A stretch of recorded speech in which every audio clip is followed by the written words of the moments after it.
একজন বোন আমাদের কাছ থেকে জানতে চেয়েছেন যে ওরা বিয়েটা করেছেন, পিতামাতাদের অনুমতি ছিল না। তো সেই ক্ষেত্রে বিয়ের পরেই তাদের একটা সন্তান এসছে, সেই সন্তানের আকিকা তখনও পর্যন্ত দেয়নি। এখন সেটা দিতে চায়, কিভাবে দিবে, কি প্রক্রিয়াটা। 2 নম্বর হলো তার পিতামাতা এখন মেনে নিয়েছে, কিন্তু যখন বিয়েটা করেন তখন কিন্তু তার পিতামাতা বা তাদের পিতামাতা মেনে নেয়নি বিয়েটাকে। সেক্ষেত্রে ইসলামের দৃষ্টিভঙ্গি কী? ইমাম আহমদ সহ অন্যান্যদের বিশুদ্ধ বর্ণনায় লা নিকাহা ইল্লা বি ওয়ালি, এই হাদিসটি বিশুদ্ধ যে ওয়ালি ছাড়া কোনো বিবাহ হবে না।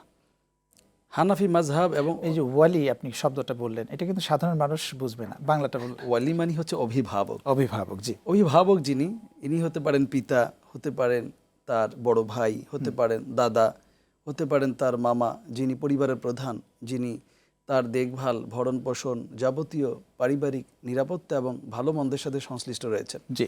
কিংবা হতে পারেন তার মা, জি। বাবার অবর্তমানে যিনি তার পরিবারের সব কিছু দেখছেন। জি। লা নিকাহা ইল্লা বি ওয়ালি, অভিভাবক ছাড়া কোনো বিবাহ নেই। হানাফি মাযহাব এবং অন্যান্য আহলি ইলম বিষয়টাকে তারা বিয়ের জন্য গুরুত্বপূর্ণ কোনো রোকন তারা বলছেন না। তাদের দৃষ্টিভঙ্গি হচ্ছে যে ওয়ালি ছাড়াও একজন বালেগা স্বাধীন নারী তিনি বিবাহ করতে পারেন, তবে সেটা নিরাপদ নয়, সুন্দর নয় এবং সেটা শঙ্কামুক্ত নয়। তাহলে হানাফি মাযহাব এবং অন্যান্য আহলে ইলমের দিক থেকে একজন স্বাধীন একজন নারী তিনি নিজের বিবাহের সিদ্ধান্ত নিতে পারেন। অনেক বড় আলোচনার সামারি আমি বলছি।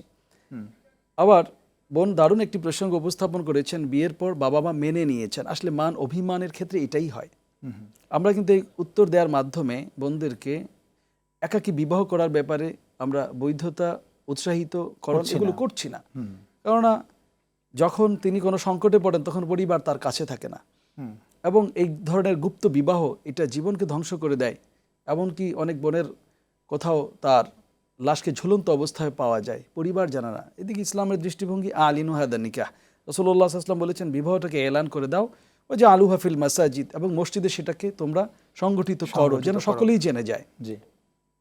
এরপর বোন বললেন তার বাবা মা মেনে নিয়েছেন, অভিমান ভেঙেছে, তার সন্তান হয়েছে। হ্যাঁ, এটা নবজাতকের একটি অধিকার। কুল্লু মাউলুদ কুল্লু গোলাম রাহিনা বি আকিকাতিহি, প্রত্যেকটি নবজাতক তার আকিকার কাছে বন্ধক রয়েছে।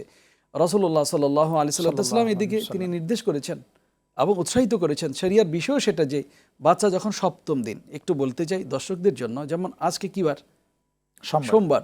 তাহলে আজকে যদি হয় সোমবার, কালকে হবে 2 দিন, তাহলে আগামী রবিবার তার সপ্তম দিন পূর্ণ হবে। সামনে যখন আমরা সময়কে গণনা করব, সেদিন সপ্তম দিনে তার মাথার চুল ফেলে দেয়া হবে। এই চুলকে ওজন করে রূপা চাঁদি সাদাকা করে দেয়া হবে, এবং তার জন্য সুন্দর একটি নাম নির্বাচন করা হবে, এবং তার জন্য একটি প্রাণীকে জবেহ করা হবে আকিকা হিসেবে। আর কন্যা সন্তানের জন্য একটি, পুত্র সন্তানের জন্য 2টি। এর মধ্য দিয়ে একটি সুন্দর আয়োজন পূর্ণ হবে, এবং এই সন্তান সত্যি বিপদ আপদ সংখ্যা থেকে রব্বুল আলমিনের দয়া হেফাজতে থাকবে।